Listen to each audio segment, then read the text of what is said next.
Bəli, qeyd etdiyiniz kimi, ötən gün Göygöl rayonunun Aşıqlı kənd orta məktəbində şagirdlər arasında kütləvi zəhərlənmə hadisəsi baş vermişdir və biz hal-hazırda rayonun Aşıqlı kənd orta məktəbinin qarşısındayıq və qeyd etdiyimiz kimi hadisə şagirdlərin məktəbin bufetindən aldıqları şirin qarğıdaldan ilkin olaraq zəhərləndiyi ehtimal olunur və zərər çəkmiş şagirdlər ötən gün Göygöl rayonunun mərkəzi xəstəxanasına evakuasiya olunub məktəbdən və onlara ilkin tibbi yardım göstərildikdən sonra onların müalicələri almaları üçün evə buraxılıblar. Qeyd edim ki, hazırda baş vermiş hadisə ilə bağlı Azərbaycan Respublikası Qida Təhlükəsizliyi Agentliyi tərəfindən araşdırma aparılır və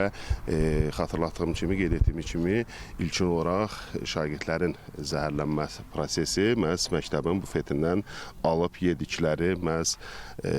müxtəlif qarğıdalı məhsullarından ibarət paketlənmiş məhsullar olmuşdur və qeyd edim ki, hazırda şagirdlərin vəziyyəti kafidir və onlar bir qismi müalicələrini evlərində davam etdirirlər